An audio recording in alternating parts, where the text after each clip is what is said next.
네, 반갑습니다. 마르스 김동석의 리얼 주식입니다. 오늘 마르스 김동석의 리얼 주식은 삼성전자 이 가격에 꼭 사시고 10만 원까지 버티세요.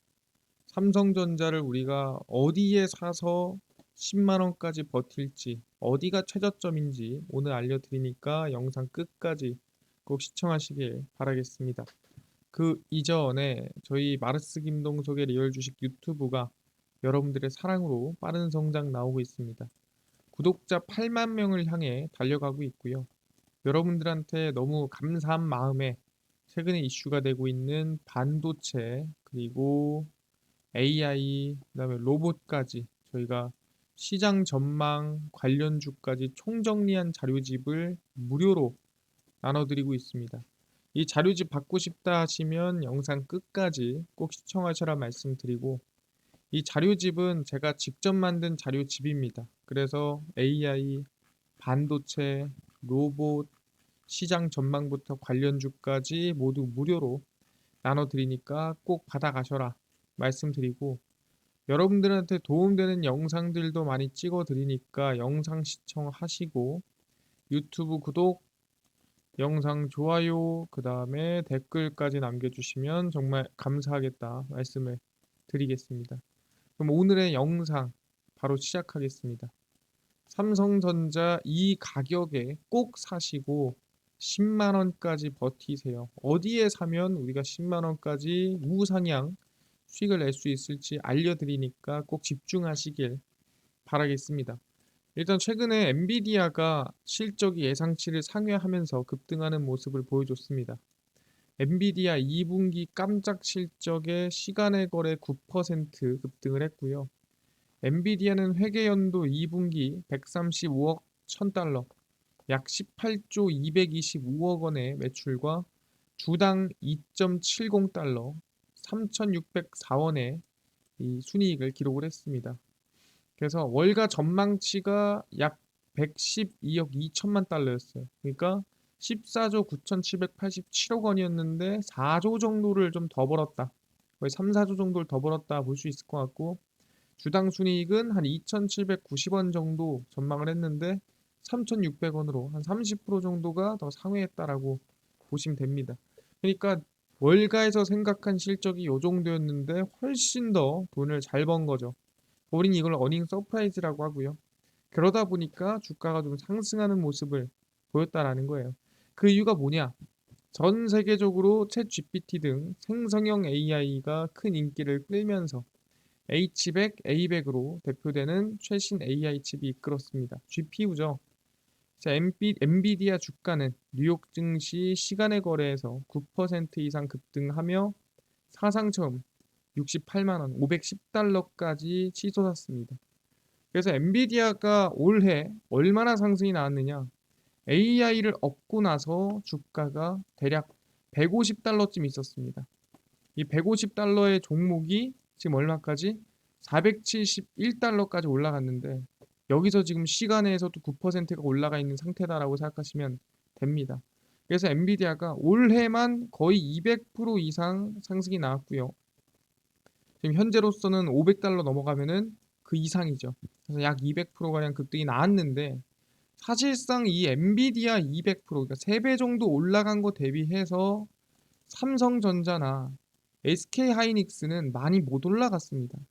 그러니까 100%를 고사하고 한 50% 또는 그 미만으로 상승이 나왔다라는 거예요. 근데 엔비디아가 200%면 더 가벼운 종목인 삼성이나 SK는 솔직히 400% 가도 말이 되는 부분이거든요. 근데 실적 그리고 시가총액이 훨씬 큰 200%이 엔비디아가 올라가는 동안에 삼성이나 SK는 그 절반의 절반도 못 갔다라는 거죠. 그러니까 왜 그러냐에 대해서 설명을 먼저 드리겠습니다. 그래서 오늘 방송 어떻게 할 거냐? 첫 번째, 왜 삼성과 SK 하이닉스가 지지부진하냐? 이거에 대해서 설명드릴 거고요. 그럼 두 번째는 그 우리가 이 기업을 어디에 사야 되냐를 먼저 설명을 드릴 거고요. 세 번째는 목표가까지 설명을 드릴 거니 집중하시면 될 것 같습니다. 일단 왜 지지부진하냐에 대해서 설명드리면은 일단 하나하나 설명드릴게요. 일단 삼성전자의 반도체 매출 구조를 봐야 돼요. 일단 삼성전자가 반도체 매출 1위다, 인텔이 2위다라고 돼 있는데 삼성전자의 반도체 매출은 655억 8,500만 달러로 2년 연속 1위를 달성하고 있고요. 파운드리를 제외한 메모리와 시스템 LSI 매출입니다. 2위는 인텔이 차지했고 22년 매출은 583억 7,300만 달러, 3위는 SK하이닉스 362억 2,900만 달러입니다. 방금 전에 얘기한 대로 메모리 반도체 그리고 시스템 LSI 매출만 집중해서 이 꺼낸 실적이라 보시면 될 것 같은데 이것만 보면 우리가 알 수 있는 게 뭐냐? 삼성전자 반도체 매출의 대부분이 어디서 나오냐? 파운드리가 아니라는 거예요. 메모리 반도체에서 나오며 파운드리 매출은 한 4분의 1 수준밖에 안 됩니다. 그러다 보니까 결국에는 삼성전자는 뭐다? 이 메모리 반도체 가격에 따라 올라가기도 하고 내려가기도 하더라. 근데 시스템 반도체 업황에 영향받는 엔비디아와 다르다라는 거죠. 엔비디아는 뭐다? 시스템 반도체. 이게 뭡니까? GPU, CPU에 따라 움직이는 애고 삼성전자는 D램 그리고 SSD에 영향을 가장 많이 받는 기업이다. 그러니까 같은 반도체라도 사실상 시스템 반도체냐 메모리 반도체냐에 따라서 주가의 영향이 다르다. 그러다 보니까 메모리 반도체가 더 중요한 건 삼성전자다. 시스템 반도체가 더 중요한 건 엔비디아다. 그러다 보니까 시스템 반도체가 올해 대박이 났죠.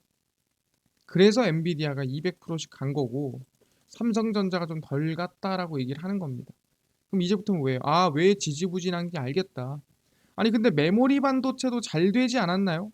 이게 궁금할 겁니다. 시스템 반도체가 잘 됐는데 왜 얘는 안 됐다고 얘기하십니까? 얘도 잘 됐겠지라고 하는데 잘 안 됐어요. 왜 잘 안 됐냐? 설명드리겠습니다. 일단 반도체 재고가 넘쳐나요. 반도체 감산에도 재고가 50조를 넘었습니다. 이게 뭔 소리냐? 우리가 항상 얘기하는 게 가격이라는 게 올라가기 위해서는 이 공급과 수요가 있다고 했을 때 항상 가격이 올라가는 조건은 공급이 그대로라면 수요가 증가해야 되고요.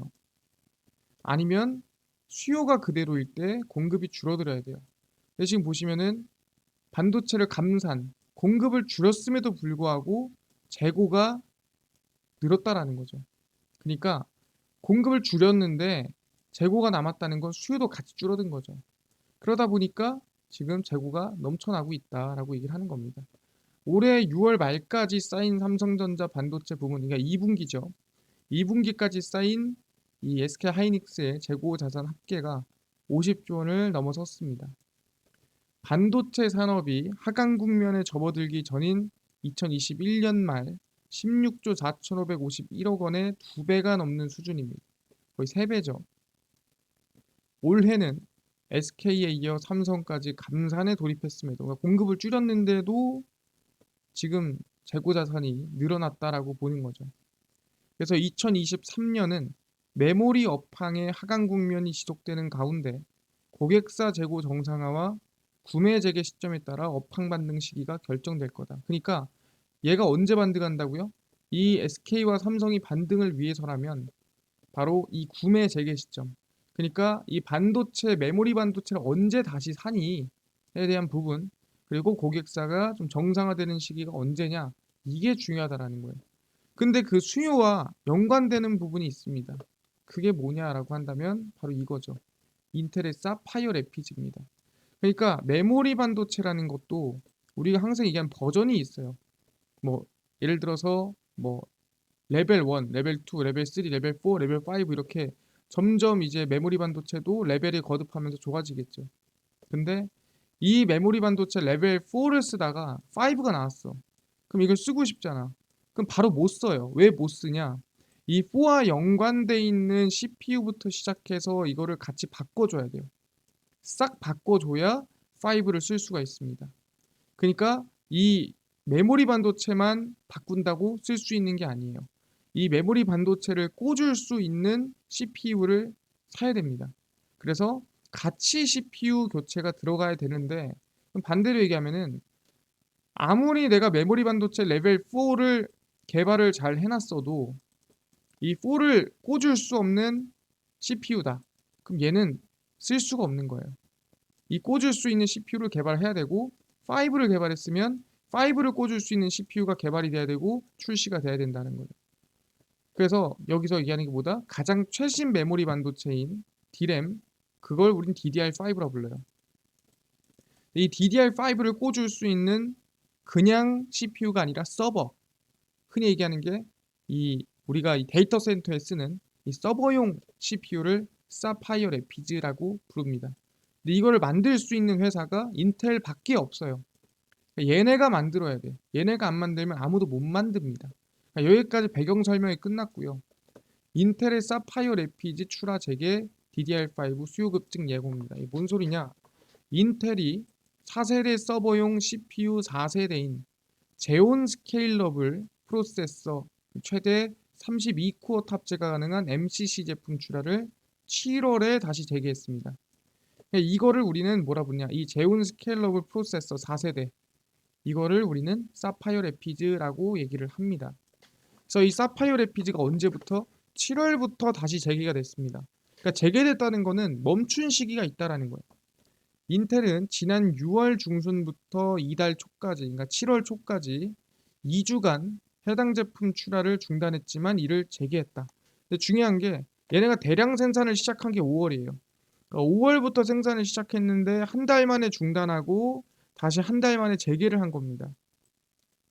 그러니까 정확히 말하면 2분기에는 생산된 게 아무것도 없고 생산을 시작하는 건 언제다? 3분기라는 거예요. 그래서 DDR5를 지원하는 인텔의 사파이어 래피드 생산 재개로 고성능 고용량 메모리 수요가 크게 늘어 가격이 반등할 것이다. 근데 중요한 건 뭐다? 이 DDR5라는 메모리 반도체를 쓸 수 있는 시기가 언제예요? 아무리 빨라도 3분기라는 거야. 그러니까 CPU가 나오는 시기가 3분기니까 DDR5에 대한 매출도 3분기부터 우상향할 가능성이 높다라는 거죠. 그래서 사파이어 래피드 대량 양산이 유력한 2분기 중순 이후 메모리 업계 반등의 시로탄이 될 전망이다라고 하는 거죠. 그러니까 2분기 끝나고 3분기부터 CPU 개발, CPU 생산이 많이 늘어나고 그러면서 DDR5에 대한 수요가 같이 늘어나고 그럼 두 개가 같이 반등하는 시점이 언제다? 그게 3분기다 라고 얘기를 하는 거죠. 아, 그러면은 아까 설명이 됩니다. 뭐 설명이 되냐? 재고가 6월 말까지 쌓였다라는 게 설명되는 이유가 뭐다? 대량 생산을 5월부터 시작을 했는데 6월에 중간에 멈췄죠. 그리고 7월에 다시 재개를 했습니다. 그러니까 6월에 조금이라도 생산을 했으면 다행인데 6월에 아예 생산 안 했어요. 그러니까 DDR5가 반등하고 재고를 줄일 시간조차 없었다. 근데 그 시기가 언제다? 3분기부터 시작이다. 그게 언제다? 9월이다라고 생각하시면 될 것 같습니다. 그래서 8, 9, 7, 8, 9부터 이제 우리가 흔히 수요가 증가한다 생각하시면 될 것 같아요. 여기까지 확인했습니다. 근데 이 사파이어 래피즈를 넘어서는 어떤 5세대 CPU도 이미 준비를 하고 있습니다. 그래서 앞으로는 빠르게 좀 이제 이 교체 수요 또는 이 반도체에 대한 기대감이 이어지지 않을까라고 생각하는 거고 인텔의 5세대 제온 스케일러블 CPU 4분기 출시입니다. 그러니까 4세대가 올해 1분기에 출시가 됐고 정확히 말하면 1월에 출시가 됐어요. 근데 5세대 제온 스케일러블 CPU가 올해 말에 출시가 됩니다. 그래서 인텔은 5세대 제온 스케일러블 프로세서가 올 4분기부터 시장에 투입되며 이미 주요 고객사에 시제품을 공급하고 있다고 밝혔습니다. 그래서 4세대 제온 스케일러블 프로세서를 2021년 3분기 출시할 예정이었으나 그러니까 원래는 올해 제가 1월에 출시했다고 했는데 원래 출시 일정은 2021년 3분기였어요. 근데 이게 밀려서 1년이 넘게 밀려서 언제? 23년 1월에 22년 아닙니다. 23년 1월에 출시를 했어요. 올해 초에. 그래서 뭐다? 이 5세대 제온 스케일러블이랑 이 시간이 얼마 차이 안 나는 겁니다. 그래서 이미 시제품을 주요 고객사에 공급하고 있고요. 자체 검증 작업 역시 순조롭게 진행 중입니다. 그래서 아마 이번에 4세대 같은 일이 일어나지 않을 거다라고 생각하는 거고 왜? 고효율 에피센트 코어만 탑재해 소켓당 코어 수를 늘린 시에라 포레스트를 또 내년 상반기 중 출시할 전망입니다. 그래서 앞으로 계속 출시가 되면서 지금처럼 답답하게 반도체 이 멈춤 현상이 생기지 않게끔 이어나갈 거다라고 인텔이 소개를 어떻게 보면은 전망을 얘기하는 거죠. 물론 이것 또한 계획대로 안 될 수 있어요. 하지만 지금까지 있었던 이 사파이어 레피지 같은 일은 일어나지 않을 거다라고 얘기를 하고 있는 거죠. 알겠습니다. 그럼 충분히 디램에 대한 메모리 반도체에 대한 수요 성장 전망이 기대가 되는구나. 아, 오케이, 알겠습니다. 그거는 인정할 것 같습니다. 아, 그러면은 하반기 반도체가 긍정적일 것 같네요. 확인했습니다. 근데 메모리 반도체 수요가 있나요? 이게 중요한 거 아닙니까? 그러니까 낄 수 있는데 낄 사람이 있냐? 이게 중요한 거잖아요. 공급은 뭐합니까? 수요가 없으면은 또 떨어질 텐데. 확인을 해보니 연내 서버 디램 DDR5입니다. 연내 서버 디램 절반이 DDR5로 바뀐다. 트렌드포스에 따르면 서버용 디램에서 차지하는 DDR5의 비중은 2분기 13%. 그러니까 올해 재고가 쌓이고 쌓여서 너무 역대 최고가다라고 얘기했던 2분기에 13%였는데 올해 말까지 가보면 48%. 몇 배? 최소 2배에서 3배 이상은 증가한다라 보시면 될 것 같습니다. 그래서 디램의 수요는 폭발적이다. 이것만 봐도 우리는 알 수가 있다. 수요는 걱정할 게 없다. 쓸 수만 있다면 쓴다라는 거예요. 그래서 DDR5 기반 사파이어 레피즈는 기존 서버 CPU보다 전력 효율을 30% 높이고 정보 처리 속도를 2배 끌어올립니다. 그러니까 전력은 덜 쓰는데 정보는 더 빨리 처리하는 거예요. 그러니까 이거보다 좋은 반도체가 있냐는 거예요. DDR5 평균 판매 가격은 DDR4보다 30% 비쌉니다. 근데 비싼 건 상관없어요. 왜? 성능이 좋아야 되죠. 왜? 지금 세대는 AI 시대니까. 그래서 삼성전자와 SK하이닉스가 수익성을 개선한 열쇠다. 뭐가? DDR5가. 이게 언제부터? 3분기부터. 수요 있나요? 수요 폭발적으로 늘어난다. 삼성전자는 지난 5월부터 12나노급 공정으로 16GB DDR5 D램을 양산하고 있습니다. 아, 그렇네요. 알겠습니다.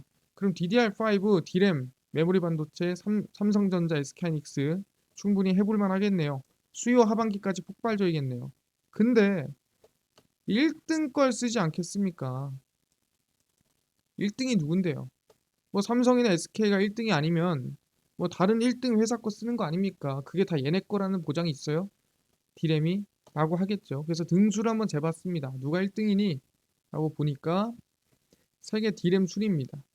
삼성전자가 세계 디램 왕자 1위라는 거죠. 올해 2분기, 그러니까 안 좋을 때입니다. 전 세계 반도체 업계의 디램 매출이 증가한 가운데 삼성전자가 시장 점유율 1위입니다. 그러니까 누구든 2등 거, 3등 거 쓰겠습니까? 아니죠. 1등 거 쓰고 싶죠. 그게 누구다? 삼성전자다. AI 서버에 대한 수요 증가가 HBM 출하량 증가를 주도를 했고 주요 디램 공급업체 3곳 모두 출하량이 증가했습니다. 세 곳이 어디입니까? 1위 삼성전자, 2위 SK하이닉스, 3위 인텔 생각하시면 되고요. 그래서 1위인 삼성전자의 2분기 매출은 디램입니다. 41억 7천만 달러보다 약 88.6% 증가한 45억 3천만 달러다라고 생각하시면 될 것 같고요. 그래서 전 세계 메모리 반도체 1위, 2위가 삼성전자와 SK하이닉스다 생각하시면 됩니다. 그래서 수요 증가하는 거 오케이. 그러면 그 수요는 1등으로 몰리는데 그 1등이 누구다? 1등이 삼성전자다라고 생각하시면 될 것 같습니다. 여기까지 확인됐어요. 근데 중요한 건 뭐냐? 그래서 얼마에 사라는 거야? 어디에 사라는 거야? 이거에 대해서 일단 설명드리겠습니다. 어디에 사야 되냐에 대한 부분은 이거죠. 8월 내년 금리 인하입니다. 그냥 올해 금리 인하가 아니에요. 내년에 금리 인하하겠다 얘기를 했어요. 9월에 금리 올릴 수도 있고 동결할 수도 있고 나도 모르겠어. 그 대신에 이거 하나 확실히 해줄게. 연내 인하는 없어. 올해 금리 인하는 절대 없어. 제롬 파월 미국 연방준비제도 의장은 연준이 오는 9월에 기준금리를 인상할 가능성과 동결할 가능성을 모두 열어놨습니다. 이 금리 얘기를 왜 하냐? 이게 중요한 게 저희가 이 금리 얘기는 가장 근본적으로 가야 돼요. 반도체는 금리 인상의 악재를 받는 기업이에요. 왜 그러냐? 우리가 흔히 얘기하는 반도체 기업은 서비스업이 아닙니다. 뭐냐? 말 그대로 제조업이에요. 제조업은 뭡니까? 설비 투자가 있어야겠죠. 이 설비 투자는 보통 뭘로 하냐? 대출을 받거나 자기 현금 100%로 하는 경우는 없다라는 거예요. 그러다 보니까 금리가 높으면 손해를 보는 기업이 반도체 업종이에요. 그래서 업황은 보통 언제? 금리 인하 시기에 당연히 기대감이 커지겠죠. 그럼 뭐다? 왜 금리가 인하되는 시기다? 그럼 반도체가 국내에서도 긍정적인 방향이 나올 수 있다라는 거예요. 그게 언젠데? 라고 보는 거죠.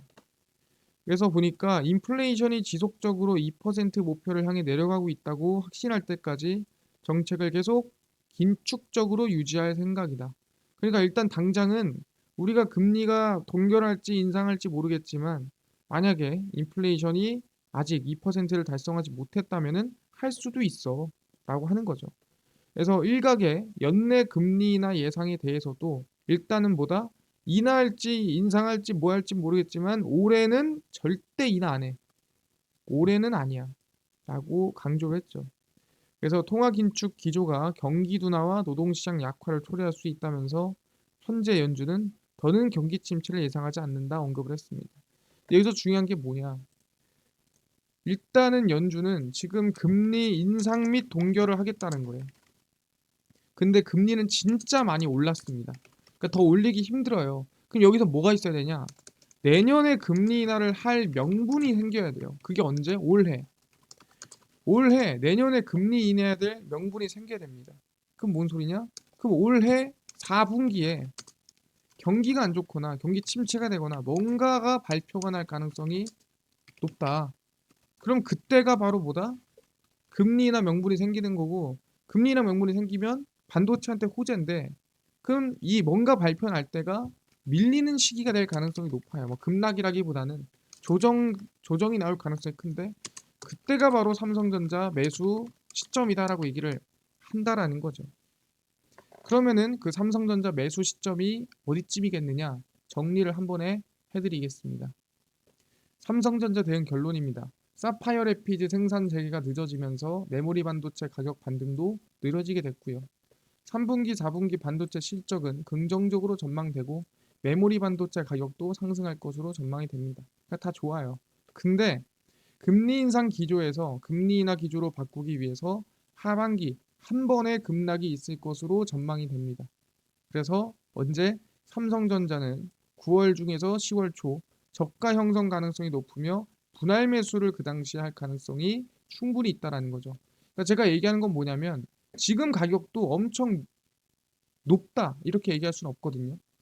근데 뭐다? 적어도 저는 9월 중에 저는 매수라는 게 맞다라고 생각을 합니다. 그래서 9월 중에 매수를 하는 게 맞는데 그럼 가격이 어느 쯤이겠느냐라고 한다면은 저는 한 6만 원에서 한 6만 5천 원쯤 이 중간에서 분할 매수라는 게 맞지 않나 생각해요. 낮으면 낮을수록 좋겠죠. 그래서 가장 쉬운 거는 6만 5천 원이 깨지면 이제 분할 매수를 한 5번에서 많게는 정말 10번까지 나눠서 천천히 산다고 생각하는 게 맞다라고 저는 생각합니다. 그래서 내년 긍정적으로 볼 수 있을 것 같고요. 지금 구간은 너무 높은가요? 솔직히 엄청 높다라고 볼 수는 없어요. 왜냐하면 고점 대비해서 꽤나 낮은 구간입니다. 그래서 지금부터 사도 괜찮습니다. 하지만 아까 전에 얘기한 대로 몇 번? 최소 5번에서 10번을 나눠서 산다. 언제까지?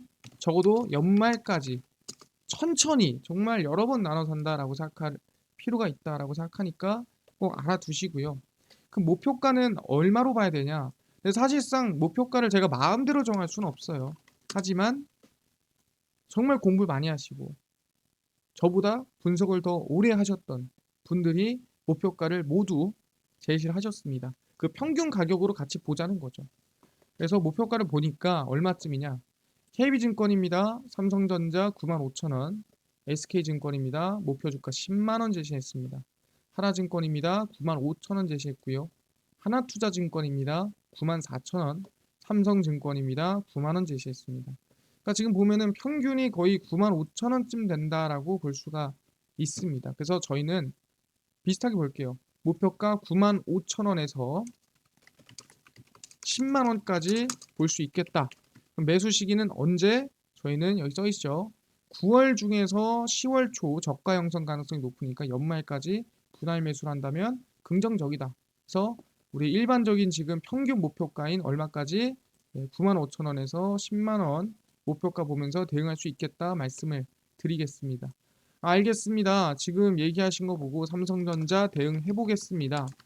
근데요, 이것도 중요한데 아까 전에 반도체, AI, 로봇, 시장 전망부터 관련주까지 총정리한 자료집까지도 100% 무료로 나눠준다고 하셨는데 이거는 어디서 받을 수 있나요? 하시는 분들이 있고요.